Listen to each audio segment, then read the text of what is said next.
अस्सलाम वालेकुम। एमजीटी 201 के शॉर्ट वीडियोस हमने स्टार्ट किए थे और इसका लेक्चर 1 का पार्ट 2 अभी आपके साथ शेयर किया जाएगा। पार्ट 1 के अंदर हमने कुछ इम्पोर्टेंट जो टर्मिनोलॉजीज़ थी फाइनेंस या फाइनेंशियल मैनेजमेंट से रिलेटेड हमने स्टडी की। उसके अंदर मैंने आपसे शेयर किया था कि मनी मार्केट्स और कैपिटल मार्केट्स ये इम्पोर्टेंट कॉन्सेप्ट है। इसको ज़रूर गूगल से या यूट्यूब से सर्च करके किसी गोरे की अच्छी सी वीडियो देखिएगा ताकि आपको फ्यूचर में आपको कन्फ्यूजन ना हो। अभी हम चलते हैं और जाके अपने एमएस वर्ड्स पे जो अपने हमारा डाटा पड़ा है वहाँ से हम स्टडी करते हैं। तो यहाँ पे अभी हमने पार्ट 2 हमारे यहाँ से स्टार्ट हो investment decisions and capital budgeting. Investment आपने टर्मिनोलॉजी अभी से क्लियर करते जाए ताकि आपको जब तक 45th लेक्चर तक आप पहुँचे तो आपके सारी टर्मिनोलॉजी अच्छे से क्लियर हो जाए। तो आप इसी को कहा जाता है कि जी हमें फाइनेंशियल मैटर्स अब उसको समझ सकते हैं। तो ये कॉन्सेप्ट होते हैं छोटे छोटे से। इन्वेस्टमेंट का आपको बता दिया था क्या होती है। इन्वेस्टमेंट बिजनेस के अंदर लगाने को ऐसा लगाने को इन्वेस्टमेंट कहा जाता है। इन्वेस्टमेंट डिसीजन कैसे कर रहे हैं, ठीक है जी।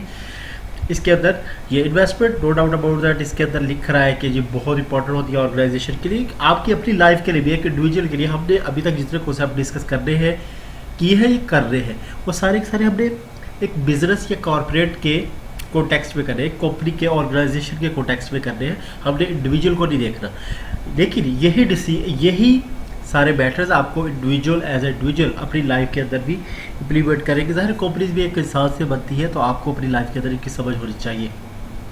किसी कंपनी चलानी हो या अपनी बनानी हो तो ये इन्वेस्टमेंट डिसीजंस और कैपिटल बजटिंग या इस तरह की टर्मिनोलॉजी आपको अच्छे से समझ होनी चाहिए। इन्वेस्टमेंट डिसीजन, ठीक है, इसकी बेस पे जाहिर है वो यहाँ पे लिख रहा है कि इन्वेस्टमेंट डिसीजन की बेस पे ही आपका फ्यूचर जो आउटकम होगा, फ्यूचर रिटर्न होंगे, फ्यूचर प्रॉफिट्स होंगे, इसी पे डिपेंड कर रहे होते हैं। अच्छी जगह पे इन्वेस्ट करेंगे तो आपके रिटर्न भी आएंगे, नहीं तो आपका पैसा डूब जाएगा। इन्वेस्टमेंट डिसीजन हो गया। कैपिटल बजटिंग, कैपिटल अच्छा अब दो तरह से आपको कैपिटल का वर्ड नज़र आएगा। कैपिटल एक तो ये है कि जी बिजनेस के अंदर ऑर्डर की तरफ लगाए जाने वाले पैसे को कैपिटल कहा जाता है। हमने फाइनेंशियल अकाउंटिंग के अंदर पढ़ा था, उसको इक्विटी भी कहा जाता है, सही है। अच्छा कैपिटल वो फिक्स एसेट्स को भी कहा जाता है, उन फिक्स एसेट्स को भी कहा जाता है जो कि प्रोडक्शन में या जो आप प्रोडक्ट बना रहे हैं उसकी प्रोडक्शन में, उसकी जनरेशन में, उसकी क्रिएशन में यूज़ किया जाए, उसको भी कैपिटल एसेट, उनको कैपिटल एसेट कहा जाता है, ठीक है जी। ना साथ एसेट का वर्ड लग जाता है। अच्छा अभी ये कैपिटल वर्ड हो गया। बजटिंग आपको पता है कि आप पूरे साल का या एक मंथ का आपकी डिपेंड करता है कि आप बजट कितने अरसे का बनाना चाह रहे हैं। बजटिंग ये बजट का ही उसको ING फॉर्म बनाई हुई है। बजट मीन्स आपके पूरे साल या मंथ के एक्सपेंसेस और इनफ्लोस मीन्स के आपके पास कितनी रकम आएगी और आप कहाँ कहाँ उसको खर्च करेंगे। प्रोजेक्टेड मीन्स के जो आप एक एस्टिमेट कर रहे होते हैं, फ्यूचर की प्रोजेक्शन जो कर रहे होते हैं, फ्यूचर का जो अंदाज़ा लगा रहे होते हैं कि कितने पैसे मेरे पास आएंगे और हमने कहाँ पे खर्च करना है, इसको कहा जाता है बजटिंग, ठीक है, उसको बजट कहा जाता है। तो कैपिटल बजटिंग मीन्स के जो फिक्स एसेट्स जो प्रोडक्शन में यूज़ किया जाएगी उनके से रिलेटेड कितने पैसे रिटर्न से कितना रिटर्न आएगा और कितना हमने लगाना है उनके ऊपर, या कितना इन्फ्लोज वहाँ से आएगा या कितना आउटफ्लोज वहाँ से जाएगा, ठीक है, हो गया जी। ये कैपिटल बजटिंग। अभी इसी तरह यहाँ पे लिख रहा है कि इन्वेस्टमेंट डिसीजन जो हमने बात ऊपर कर रहे थे कि इन्वेस्टमेंट डिसीजन अच्छे होंगे तो ज़्यादा रिटर्न आएगा। तो इन्वेस्टमेंट डिसीजन करने कैसे हैं, अब इस बारी एक्सपीरियंस पे तो नहीं किए जाते, वो हम अपनी लाइफ पे करते हैं, लेकिन बिजनेस वैसे कम होता है, वहाँ पे कैलकुलेशन की जाती है। जैसे जो इंटरेस्ट रेट फार्मूलाज अप्लाई किए जाते हैं, time value of money use किया जाता है, discounted cash flows, net present value, internal rate of return, ये मेथड यूज़ किए जाते हैं। परेशान बिल्कुल नहीं होना, ये जस्ट क्योंकि फर्स्ट लेक्चर है इंट्रोडक्शन दिया जा रहा है कि ये मेथड्स हैं, आगे चल के सबकी डिटेल आएगी, ठीक है जी। रिस्क एंड रिटर्न आप टर्मिनोलॉजी जो फर्स्ट लेक्चर के अंदर वो जैसे है मैं आपके साथ वैसे ही शेयर कर रहा हूँ ताकि थोड़ी थोड़ी डिटेल भी हो जाए। रिस्क एंड रिटर्न देखिए जी, अच्छा रिटर्न कहते हैं कि आपको जो प्रॉफिट आ रहा हो, आपको जो आउटकम दे रहा हो इन्वेस्टमेंट की, वहाँ से जो प्रॉफिट आ रहा है या जो वहाँ से पैसे आ रहे हैं उसको रिटर्न कहा जाता है, सही है जी। रिस्क आपने देखा, कहते हैं ना जी रिस्क इसमें बड़ा है, और जब आप कहते हैं रिस्क ज़्यादा होगा तो जाहिर है जी फिर पैसे भी, प्रॉफिट भी ज़्यादा होगा। अब अक्सर ये कहते सुना होगा, ठीक है जी। इसी को कहा जाता है कि रिस्क एंड रिटर्न इन्वेस्टमेंट के हिसाब से क्या है कि जब आप किसी इन्वेस्टर्स को कहते हैं कि जी हमारे बिजनेस में पैसे लगाए, तो वो पूछता है कि रिस्क कैलकुलेट करता है खुद से, ठीक है जी, रिस्क कैलकुलेट करता है और उसकी बेस पे आपसे रिटर्न क्लेम करता है कि जी इतना रिटर्न होगा। सही है जी। तो ये है रिस्क एंड रिटर्न के जिस बिजनेस में जितना ज़्यादा खतरा है पैसे डूबने का, वो फिर जो इन्वेस्टर होगा आपसे उतना ही प्रॉफिट या उतना ही रिटर्न डिमांड करेगा। तो जब भी आप कहीं पे जाहिर है इन्वेस्टमेंट करते हैं तो रिस्क होता है कि पैसा डूबने का। रिस्क एंड रिटर्न के अंदर हमने वही चीज़ स्टडी करनी है कि इन्वेस्टर्स कैसे सोचते हैं कि कितना रिटर्न होगा, कितना रिस्क है, तो इसके डिसीजन कैसे करते हैं इन्वेस्टर्स, ठीक है। रिस्क एंड रिटर्न के जो चॉइसेस है या डिसीजन है वो कैसे करते हैं, अनसर्टेनिटी कैलकुलेट करते हैं, रिस्क देखा जाता है, पोर्टफोलियो थ्योरी पढ़ेंगे, डोंट वरी। जस्ट आप देखते हैं कैपिटल एसेट प्राइसिंग मॉडल भी, इसके ये मेथड्स है किस तरह रिस्क एंड रिटर्न की चॉइसेस करता है कि इन्वेस्टर उसको कहा जाता है जो कि बिजनेस में इन्वेस्टमेंट करता है। सही है जी। अच्छा जी, आगे जी corporate finance and capital structure. अच्छा जी, देखिए यहाँ पे भी बड़ी इंपॉर्टेंट एक टर्मिनोलॉजी यूज़ हो रही है कैपिटल स्ट्रक्चर। इसका मैं आपको समझाता हूँ। पहले ये देखिए कि जब भी आप बिजनेस नया करना चाह रहे हैं या बिजनेस को एक्सपेंड करना चाहिए, आपको किसी उसके लिए क्या चाहिए, फंड्स बीस बनी चाहिए, पैसे चाहिए, ठीक है जी। वो पैसे आप दो तरह से हासिल कर सकते हैं, या तो आप किसी से कर्जा पकड़ लें या आप किसी को पार्टनर बना लें। जाहिर है जो पार्टनर बनेगा वो उसका शेयर जो इक्विटी कहलाएगा और जिससे कर्जा पकड़ेंगे वो डेट कहलाएगा। आपके बिजनेस के अंदर डेट और इक्विटी की जो रेशो होगी, सही है, उसको कहा जाता है कैपिटल स्ट्रक्चर। बीस के सपोज आपका 100 रुपये का टोटल बिजनेस है, 70 रुपये है आपके और आपके पार्टनर्स के और 30 रुपये आपने कर्जा पकड़ा हुआ है। सही है जी। तो आपकी रेशो क्या होगी, 70:30। इक्विटी रेशो डेट कर ले, अगर डेट पहले लिखे डेट रेशो इक्विटी तो 30:70, ठीक हो गया जी। तो नॉर्मली डेट इक्विटी कहा जाता है, पहले डेट लिखा जाता है फिर कॉलर डाला जाता है फिर इक्विटी लिखा जाता है, तो इसी को कैपिटल स्ट्रक्चर कहा जाता है। और ये रिस्पॉन्सिबिलिटी होती है फाइनेंशियल मैनेजर्स की, ठीक है। फाइनेंशियल एक्सपर्ट्स फिर कैलकुलेट करते हैं या फाइनेंशियल मैनेजर कैलकुलेट करते हैं कि कर्जा पकड़ लेना बेहतर है या इक्विटी लेना बेहतर है, पार्टनर बना लेना बेहतर है। ऑप्टिमल कैपिटल स्ट्रक्चर, बीस के कैपिटल स्ट्रक्चर कितना बिजनेस के अंदर आप रखना चाह रहे हैं कर्जा और कितना आप उसके अंदर पार्टनर से मनी लेना चाहिए, जिसको इक्विटी कहा जाता है, वो उसकी कैलकुलेशन हम कॉस्ट ऑफ कैपिटल में करेंगे। लेवरेज देखा जाएगा, डिविडेंड पॉलिसी देखी जाएगी, डेट इंस्ट्रूमेंट देखे जाएंगे, ठीक है जी। ये मेथड हो गया जिसकी बेस पे कैपिटल स्ट्रक्चर का डिसीजन करेंगे कि हमारे बिजनेस की कैपिटल स्ट्रक्चर क्या होनी चाहिए। टर्मिनोलॉजी समझ गए तो आगे मेथड जो भी करते जाए हमारे साथ हम कर लेंगे, ठीक हो गया जी। आगे देखिए जी वैल्यूएशन क्या है। अच्छा, जो भी टर्मिनोलॉजी हुआ होगा अपनी डेली लाइफ में अप्लाई करके देखो, बड़ा आसान हो। जैसे वैल्यूएशन, सपोज कि आपके पास एक बुक है, आप उसको बेचना चाह रहे हैं, बुक सेकंड हैंड बुक, ठीक है। तो जैसे वर्चुअल यूनिवर्सिटी का अक्सर बुक स्टूडेंट बेच रहे होते हैं ऑनलाइन।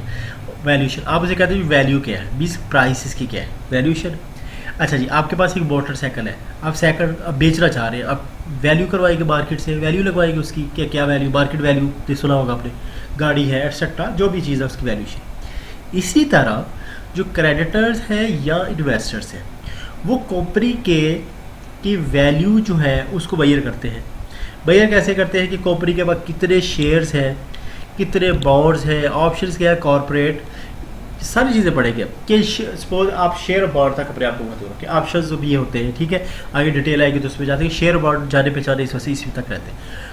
सपोज ये कंपनी का शेयर है आपके पास, आप कंपनी के शेयर की वैल्यूएशन करवाना चाह रहे हैं, उसके क्या मेथड्स होंगे। कंपनी का बॉन्ड है, उसकी वैल्यूएशन मीन्स कि उसकी वैल्यू क्या है। सपोज कि आपके पास बॉन्ड 5 साल से पड़ा हुआ है, आज उसकी डेट, उसकी मेच्योरिटी डेट नहीं आई, ठीक है, तो आप आज उसकी वैल्यू करवाना चाह रहे हैं कि आज इसकी क्या वैल्यू है। सही है जी। तो ये इसको वैल्यूएशन कहा जाता है। तो इसकी टेक्निक्स हमने पढ़नी है। फिर वर्किंग कैपिटल क्या होता है और इन्वेंट्री मैनेजमेंट कहाँ होती है। वर्किंग कैपिटल आपने उस पर फाइनेंशियल अकाउंटिंग भी पढ़ा है। अच्छा जी, वर्किंग कैपिटल आसान लफ्ज़ों में ये था कि जी जो डे टू डे बिजनेस होते हैं उस पर जो कैपिटल यूज़ हो रहा था, बीस करंट लाइबिलिटी और करंट एसेट्स को इसमें देखा जाता है वर्किंग कैपिटल। इन्वेंट्री मैनेजमेंट, जो इन्वेंट्रीज़ है वो चीज़ें जो कि जिनकी ट्रेडिंग हो रही होती है उसको इन्वेंट्री कहा जाता है। इन्वेंट्री मैनेजमेंट कैसे करिए कंपनी, ये इफेक्टिव इन्वेंट्री मैनेजमेंट चाहिए। फिर इंटरनेशनल फाइनेंस और फॉरेन एक्सचेंज, ये टॉपिक से नाम है, ठीक है, आइडिया लेते जाए इसका। इंटरनेशनल फाइनेंस और बीस के इंटरनेशनल, अगर आपका बिजनेस इंटरनेशनली आप है इंटरनेशनल लेवल का, तो आपने देखा होगा कि वहाँ आपको रिस्क भी वैसे ही है क्योंकि आपके कंपेटिटर ज़्यादा आ सकते हैं, आप फ़र्ज भी वैसे ही ज़्यादा कलेक्ट कर सकते हैं, बीस डेट और शेयर सेल करने के आपको चांसेस ज़्यादा है। फिर आपको एक इशू ये भी आता है कि करेंसी रेट्स की फ्लक्चुएशन की वजह से आपकी कंपनी के एसेट्स की वैल्यूएशन में फ़र्क आता है। ये सारे मामला हमने इसके अंदर डिस्कस करने हैं। आगे चलते हैं। ये वाली जो फिगर है ये हमने ऑर्गेनाइजेशन स्ट्रक्चर जो एक ऑर्गेनोग्राम जो है वो हमने इसको स्टडी कर लिया था पहले से। अभी आगे हल्का सा हमने ये वाली जो चीज़ें हैं बिजनेस लीगल एंटिटीज़ ये हमने स्टडी कर लिया, लेकिन मैं हल्का सा आपको टच देता हूँ। सोलो फाइनेंशियल अकाउंट में हमने पढ़ लिया है, वैसे सेल्फ एक्सप्लेनेटरी है, आप उससे भी पढ़ सकते हैं।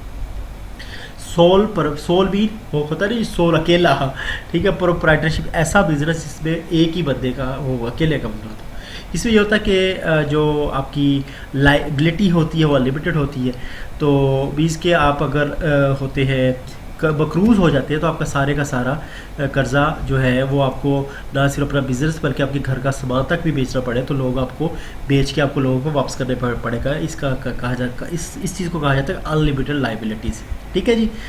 इसमें अनलिमिटेड और अनलिमिटेड लाइबिलिटी एक मेजर टर्म है, वो आपको समझ आनी चाहिए, ठीक है जी। अब बाकी सेल्फ एक्सप्लेनेटरी है। लिमिटेशंस भी इसके जो नुकसान हैं, ये इसके डिमेरिट्स है, ये डिसएडवांटेज है, उसको कहा जाता है। पार्टनरशिप में दो या दो से ज़्यादा लोगों को जब एक ही बिजनेस में आप देखेंगे तो उसको कह सकते हैं पार्टनरशिप है, ठीक है जी। इसमें भी अनलिमिटेड लाइबिलिटी होती है। Limited life of the organisation इस वजह से होती है कि अगर आपके पार्टनर की डेथ हो जाती है तो जाहिर है फिर वो भी बिजनेस भी ख़त्म होने के चांस होते हैं, ठीक है। ईज़ ऑफ फॉर्मेशन बीज के बनाने, मतलब उसको बिजनेस ऐसा पार्टनरशिप बिजनेस करना बड़ा आसान है जी। वो बिल के घर में बैठे हमसाए के साथ ही पार्टनरशिप कर लो, कल से बिजनेस स्टार्ट कर लो, उसकी कोई लीगल फॉर्मेलिटीज़ आपको करनी नहीं पड़ती, कोई कानून साजी जो हुई है उसको फॉलो नहीं करना पड़ता। आदो के हैं लेकिन आप ना करें। कारपोरेशन आप देख लें, corporation is a limited company, ठीक है, ए separate legal entity registered by the company. कुछ अल्फाज समझने वाले समझने, corporate is limited company. Limited company भी इसके जितने भी अगर कंपनी बकरूज होती है तो कंपनी के एसेट ही बिकेंगे, सिर्फ जो कंपनी के मालिक है उनके घर का सामान, उनके घर की उनकी पर्सनल ज़मीनें वगैरह बिकेगी नहीं, ठीक है। सेपरेट लीगल एंटिटी ये होता है कि मालिक जो है वो भी कंपनी से अलहदा होता है, जिसके उसके बैंक अकाउंट कंपनी के बैंक अकाउंट से अलहदा होती है। अपने फाइनेंशियल अकाउंटिंग के अंदर देख चुके हैं, कॉन्सेप्ट है, थोड़े से आप अभी से पढ़ लेंगे तो आपको पूरी ज़िंदगी आसानी हो जाएगी, ठीक है जी। अच्छा, प्राइवेट लिमिटेड और एक होता है public limited. Private limited stock exchange के अंदर लिस्टेड नहीं होती है, मीन्स की प्राइवेट लिमिटेड कंपनी अपने शेयर्स मार्केट के अंदर बेच नहीं सकती, और पब्लिक लिमिटेड कंपनी मार्केट के अंदर अपने शेयर बेच सकती है और ये लिस्टेड होती है स्टॉक एक्सचेंज के ऊपर, ठीक हो गया जी। अच्छा जी, बाकी अनलिमिटेड लाइफ इस तरह की कंपनी का किसी की डेथ के ऑनर की डेथ से फ़र्क नहीं पड़ता क्योंकि वो सेपरेट लीगल एंटिटी होती है। अच्छा जी, लिमिटेड ये लाइबिलिटी, ठीक है जी।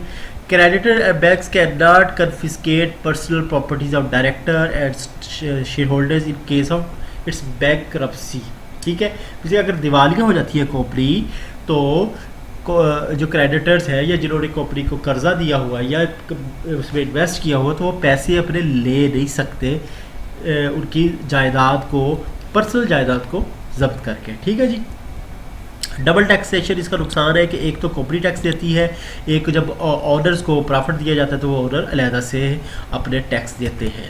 ये हम फाइनेंशियल अकाउंटिंग अच्छे से क्लियर कर चुके हैं, लेकिन फिर भी मैं हल्का सा इसको टच दे रहा हूँ। हाइब्रिड बीज के ऐसी कंपनी, ये इसको कहें कि ये पार्टनरशिप टाइप होती है और इसमें लिमिटेड लाइबिलिटी, हमने देखा लाइबिलिटीज जो पार्टनरशिप फर्म्स में होती थी वो अनलिमिटेड थी, सही है, लेकिन ये लिमिटेड लाइबिलिटी मतलब कारपोरेशन वाला एक फीचर इसके अंदर है, हाइब्रिड इसको इस वजह से कहा जाता है। एस टाइप में ये होता है कि एक सिंगल आपको टैक्स देना पड़ता है। हमने देखा था कॉर्पोरेशन में टैक्स डबल देना पड़ता है, एक तो कॉर्पोरेशन एक कंपनी ने जो अपनी इनकम हुई उसका प्रॉफिट आया उसके ऊपर टैक्स दिया, फिर उसने अपने जो प्रॉफिट डिस्ट्रीब्यूट किया अपने ऑनर्स के अंदर, मालिकों के अंदर, तो उन्होंने अलग से टैक्स दिया। लेकिन एस टाइप कॉर्पोरेशन अगर बनाते हैं या as a S type corporation registered करवाते हैं तो आपको सिर्फ एक ही टैक्स देना पड़ेगा, और वो भी टैक्स जो है ऑनर्स देंगे।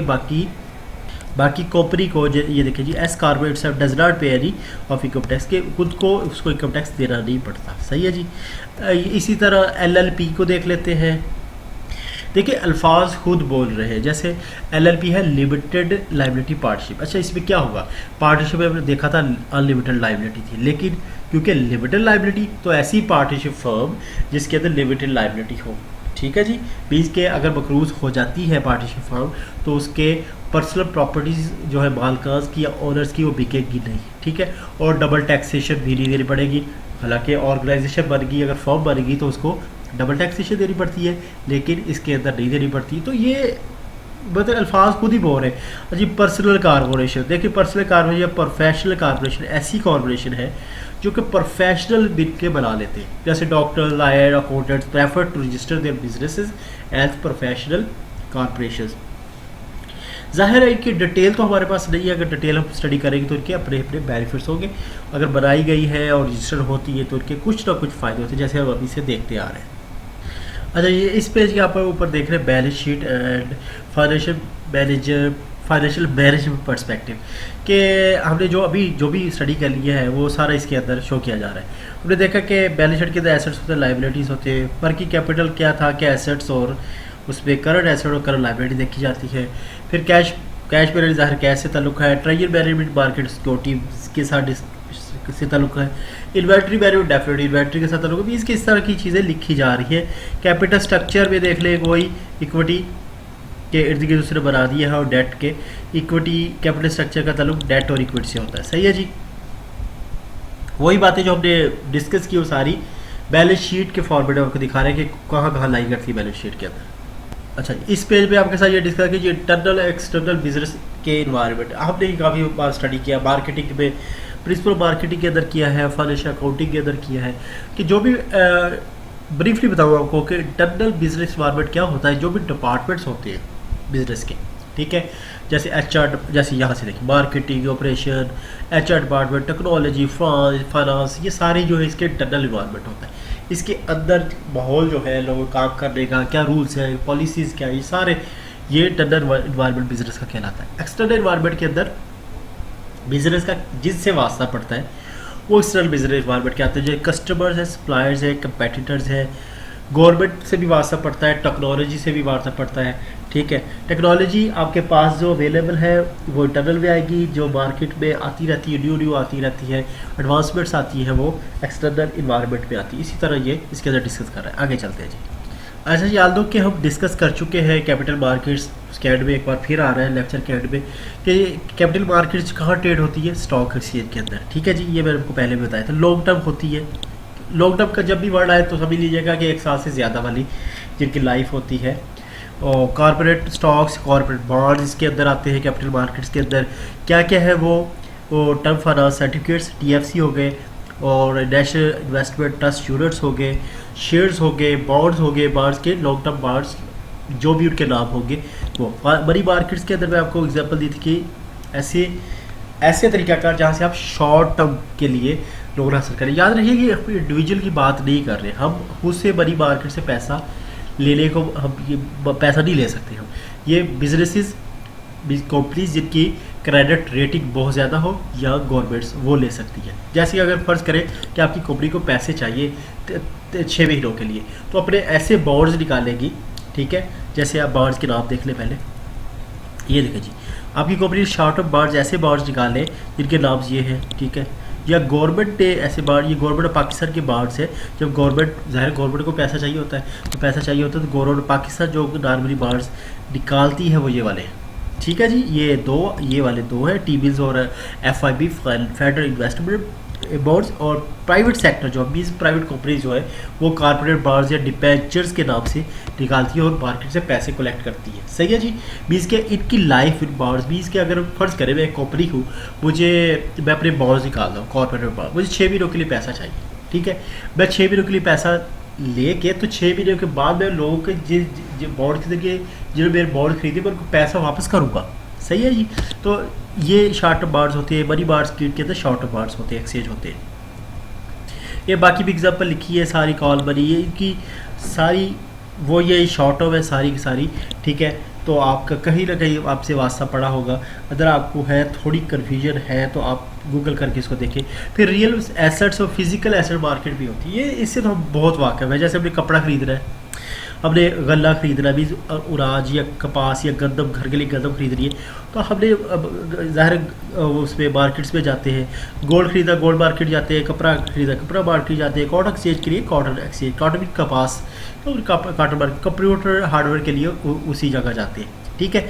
अच्छा, ये अब इंडिविजुअल के लिए बात नहीं कर रहा मैं, अब तो ज़ाहिर ये चीज़ें जाकर खरीद के आते हैं, लेकिन ये बिजनेस की बात हो रही है। तो बिज़नेस से के लिए, कॉटन एक्सचेंज के लिए, गोल्ड परचेज़ के लिए कहाँ जाना पड़ता है, वो उनकी मार्केट्स है बड़ी बड़ी। तो इनको ऐसी मार्केट्स को जहाँ पे वाकई आपको प्रोडक्ट नज़र आए, जैसे कॉटन, कपास, गोल्ड, कपड़ा, ये सारी चीज़ें आप देख सकते हैं। तो ऐसी बात को रियल एसेट मार्केट या फिजिकल एसेट मार्केट्स कहा जाता है। तो इसके साथ ही माशाल्लाह से हमने फर्स्ट लेक्चर ख़त्म कर लिया। लेक्चर थोड़ा लेंथी हो गया है, क्योंकि बेस के लिए हमें ज़रूरी था कि हम अच्छे से इसको स्टडी कर लें।